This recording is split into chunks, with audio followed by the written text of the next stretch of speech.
Thank you for tuning in to the Peoplz and Dragons. If you enjoy the content we provide, then subscribe, like, and maybe join in on the action at www.pndrpg.com. Haven City, an ugly city.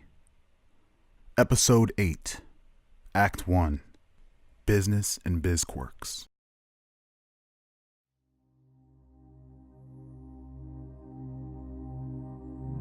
As the Civil War dies down a bit after the death of Haven's violent governor, the city still remains somewhat torn as Survey-Day cultists rise to power and cause chaos in various parts of Haven's megalopolis. Though some districts in Haven have not been reached by the uprising, the light in the sky still approaches and the future of Haven is still in jeopardy. In the wee hours of the morning, we see a young man sitting in the pristine lobby of Atlas Corp, a striving corporation that has at stake in 80% of Haven's economy and a track record as clean as its marble floors. Rezanak Fenrius, a Havener with high aspirations to do great things, waits for his meeting with Atlas's CEO, who has summoned Rez for reasons unknown. Rezanak daydreams about one day being Haven's most renowned G-Type like R-Type X. He recalls watching R-Type X compete in Haven's strongest tournament from the front row, analyzing and admiring his ability to manipulate destructive energy. Rez also recalls seeing a fight break out at an intersection the other day and witnessed a G-Type manipulating wind, fire, and using telekinesis. It was all so inspiring and motivated Rez to become the best G-Type he can be, a better version of himself. And so he finds himself at Atlas Corp, about to meet one of Haven's most successful pioneers. It's no surprise that Rezanak would find himself in the company of powerful people because of Rezanak's natural and superior intellect, a trait that has become ramped up tenfold since his mutation awakened. He is capable of analyzing and understanding at such an advanced level that people speculate if he can see the future. Rezanak stayed up late last night trying to learn to incorporate energy, fire, and wind manipulation. His devotion to tap into telekinesis overwhelmed his brain and tired him out, but his brain is starting to adapt but left him exhausted, knowing he'd have to get up early today. Rez begins dozing off until he is woken up by another young man entering into the fancy golden revolving doors. A pale, sweaty young man carrying 3 laptop bags comes stumbling through the doors. One would label him a dork if it weren't for the ocean of tattoos all over his body. His dark eyes look in awe at the beautiful Atlas interior, his large grin revealing his crooked teeth. The dude wasn't ugly, it's just he looks like his busy work gets the best of his appearance. He scrambles over to the receptionist and explains he too is here to meet Atlas's CEO. The receptionist directs him to sit next to Rezanak. He walks over to Rez and introduces himself to Rez as Ryu Henshin. The two hit it off and pass time discussing all things technological and pop culture, Rez absorbing it like a sponge and reciprocating the enjoyment of trending topics such as Big Finger God's new diss track aimed at Ray Lagarian superstar, all that jazz. Both young men are then called by the receptionist. She hands them both hand sanitizer and informs them that the CEO is ready to see them. We cut to a large, elegant office and see the back of a large chair facing a massive window with a spectacular view of Haven. A hologram of the receptionist appears on the desk. "Sir, I'm sending up your guests. Also, the 13th District War Direct deal has been signed and sealed, and the paperwork is being sent over as we speak." We hear a voice come from the chair facing away from us. "Thank you, Edie. Did you make sure they washed their hands?" She replies, "Yes." We see a tall, handsome, blonde-haired man arise from his chair and walk over to the window. Definitely looking the part in his black pinstripe suit, looking slightly stacked from the bulletproof vest under his clothes, Jeremiah Oliver, CEO of Atlas Corporation, sets his eyes on the massive glowing light in the sky, almost the size of the sun at this point. Puzzled at why it all seemed so familiar, like a faint spell of deja vu has come over him. Jeremiah wasn't always the most successful businessman, but the Great Gamma Calamity turned his life around, setting him on the course of nothing but winning. However, Atlas Corp's presence paled in comparison to the light of hope Tempest in the Gate Center represented, but that would soon be adjusted. Rez and Ryu Henshin entered the room. Overexcited, Rez darts toward Jeremiah to shake his hand, but runs dead smack into a large hand that holds him at bay. These were Jeremiah's left and right hand, and two of Haven's finest killers amongst many. Jeremiah laughs. Easy, easy, easy, as he approaches and casually shakes the hand of Rezanak and Ryu. Jeremiah welcomes them both to Atlas Corp and interviews them both at the same time. He explains that Atlas Corp is growing and is in need of some raw talent, as a good G-type is hard to come around these days, he says jokingly. Ryu begins by showing his amazing skill set and knowledge of all things pop culture and technology in Haven, as well as his superior intellect and reasoning. Jeremiah is wholeheartedly impressed, especially when Ryu informs Jeremiah that his newly installed windows are infected with a virus that allows one to remotely see everything happening in his office. Jeremiah looks briefly irritated before displaying a large smile of gratitude. Jeremiah leans over to his holocom and tells the receptionist to send the window guy to his office. Rez and Ryu look at each other. Ryu more so in confusion, Rezanak more so in fascination with Ryu's knowledge and talent. Jeremiah asks for Rezanak to explain his skill set. Rezanak stands up and begins to go into further detail about everything Ryu stated and expands on it tenfold. Even Ryu was impressed at how much knowledge Rezanak had on these topics. Jeremiah applauds. "You two are insanely smart. Welcome to Atlas." Ryu and Rez in excitement shake hands, and Ryu's sweaty palms make Rez's hands soggy as shit. A shady mechanic enters the room, extremely intimidated by the two towering guards who shut the door behind him. Jeremiah gets up and walks over to the windows, running his fingers up and down the glass. The mechanic stutters. I still have about 3 more windows to install, sir." Jeremiah looks into the window, knowing that he's being watched by whomever is spying via the virus, and says, "Ward Rec is mine now.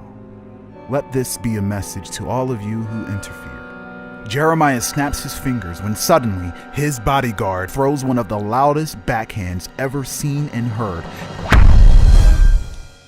crashing into the side of the mechanic's head, causing the color to leave his body instantly, literally knocking the life out of his body on contact.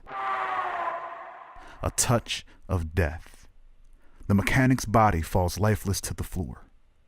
The other guard extends his hand out and ignites the body, incinerating it in seconds until there is no trace other than a stain of ashes burnt into the marble floors. Jeremiah calls over to his receptionist. "Edie, please send up the janitor. Thank you." He then turns to Ryu and gives him his first task, which is to remove the virus from his windows. He hands both of them a key card to their own luxury suites within the Atlas Corporation building. He pats Rez on the shoulder and tells him to meet him at the Gate Center in a few hours. Rez lights up in excitement and goes to hug Jeremiah, but is pushed back by his guard. "Relax." Jeremiah reminds Rez of the chaos in the city and that a special Atlas truck will see him there safe. Rez asks him if Atlas's rooms have windows that open, to which Jeremiah replies yes, but he may want to close the curtains on the malware windows. Jeremiah smiles and signals for his guards to escort both men out.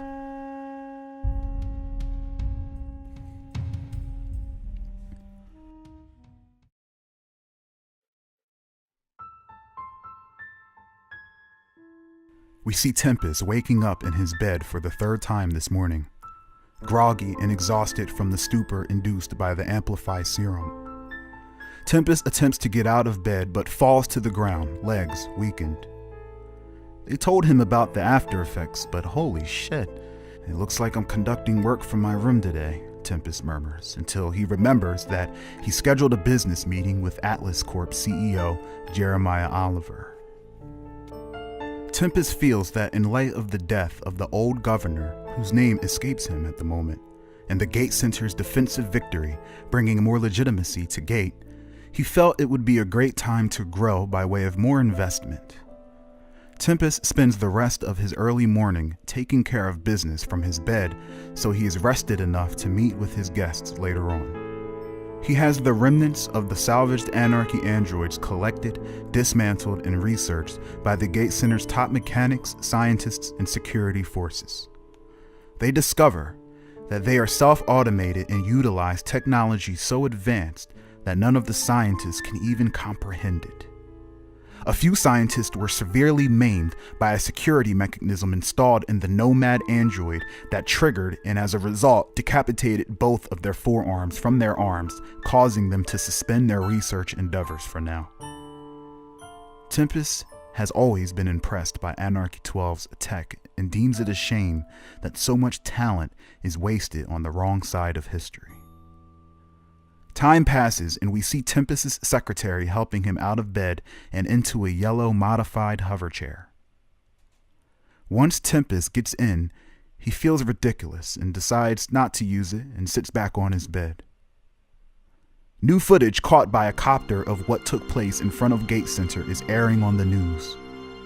We see the Council of Nibu calling for the arrest of R-Type X for his murder of Makai Funoichi. We also see the Dorinthian Council also call for justice for the murder of the Dorinthian Man of the Year. Many Haveners expressed their sorrow for Makai, a man who has done so much for their people outright killed, and asked that Tempest speak on this. The new advocate appears on the news and expresses deep concern for the safety of Haveners for as long as R-Type X moves freely about, but does not touch on the topic much and deflects questions about what he thinks Tempest should do. Tempest asks his secretary if she has seen R-Type X since the event, to which she replies no, he hasn't been in the center at all. Tempest makes a mental note to speak with R-Type and looks back at the TV of the gruesome attack on Makai and begins to think about the future of Serenity Funoichi, Makai's adopted daughter, and his own adopted daughter's sister. Out of sheer willpower, inspired by Haven's support for the Gate Center, Tempest brings himself to his feet and begins to shamble out of his room. The secretary suggests that he not attempt to walk, but Tempest looks at her with a grin and winks at her, assuring that he will be fine. A wave of inspiration crashes into her. She believes him. We cut to an alternate entrance to the Gate Center as the current is a crime scene and utterly destroyed by stray energy beams and explosions. Tempest is met by Jeremiah Oliver, accompanied by his new partner, Rezanok Fenrius, who leaps out of the car with his mouth open at the sight of the Gate Center from below. As they approach Tempest, Jeremiah asks Rez if this is his first time seeing Gate up close, to which Rez replies no. Rez had arrived prior and flew around the center for an aerial view, but does admit it looks beautiful from below as well. As they approach, Tempest eyeballs Jeremiah and immediately picks up a shady, yet somewhat neutral vibe coming from him. A static and faint cloud of greed and various volatile emotions can be seen looming about him. Colors and shapes that are common amongst those who have done dirt in the past and are left with a tainted conscience. Meanwhile, Rezanok is a walking paint bucket of splashing colors and emotion, overjoyed by the experience. Tempest shakes the hand of Jeremiah and Rezanok, welcoming them both to the Gate Center. Jeremiah introduces Rez and informs him that Rez is one of his most intelligent partners and will be Tempest's go-to for research projects. Tempest laughs. Perfect, because we have some androids that need to be looked at. Tempest begins to give them a tour of the Gate Center. He explains the history of the Gate Center and all it took to get built, and the amount of compassion and patience required to support it, and what it means to Haven. He explains that the center trains G-types in their abilities and is essentially the last bastion of defense against the cultists and other threats against the city. Our enemy is growing in allies and in power, and the Gate Center needs to do the same, Tempest says. He then shows them their Gamma experiments and training facilities. Rez watches in awe as he sees a large man made of metal wrestling with a man half his size. He also sees children running laps around a track before transforming into various animals he's never seen before. Tempest introduces Rez to one of his top students and trainers and informs Rez that in return for his expertise, he will allow Rez to train at the Gate Center for the duration of his stay and assistance with researching anarchist androids. Rez is taken over with excitement, takes his shirt off, and darts into the training room. The trainer is enthused by Rez's motivation and goes in after him. We cut to Tempest and Jeremiah standing in front of Gate Center's medical labs, where Tempest explains to Jeremiah that Haven's top medical experts are employed here and have been able to exceed expectations, so much so that they have kept this man alive for almost a year now. Tempest points into the room. We see a completely hairless man lying in a coma on a special table designed to contain the copious amounts of radiation emitting from his body. He is wearing an all-black skin-tight uniform from toe to neck that was designed by Gate scientists. The effects of the Gamma calamity has destroyed this nameless man and is one of the worst cases the city has ever seen. Without knowing the man's true name, all the hospitals have been dubbing him Solar. The hospitals, however, could not save him and almost pulled the plug on him, but it was Tempest who requested to have his scientists take him in. Ever since then, they have kept him alive and today have reached a breakthrough. Solar's pupilless eyes of pure light flutter open and is seeing the world for the first time in a while.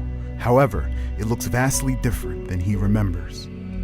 The doctors and nurses at first are startled, but they begin to shout and cheer at his awakening.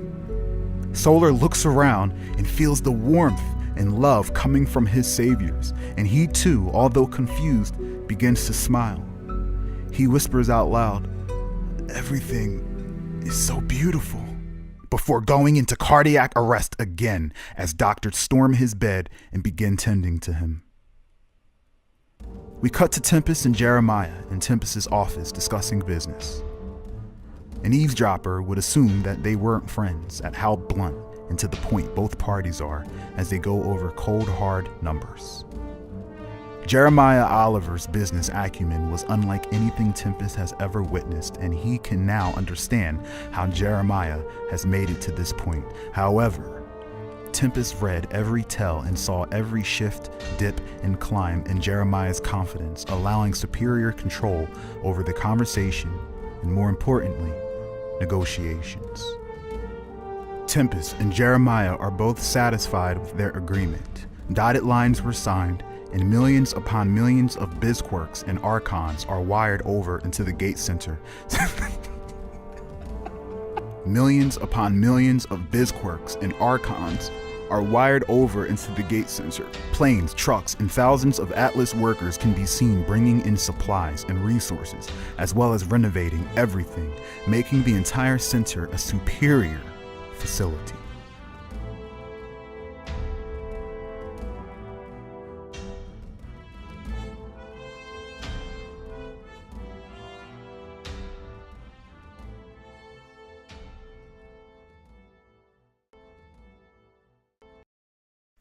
Thanks for watching Peoplz and Dragons, the interactive RPG game show. I encourage everyone to jump into our comment section to participate in the lore contests, as well as visit our Patreon page to learn what perks come with your support for our machine. Peace.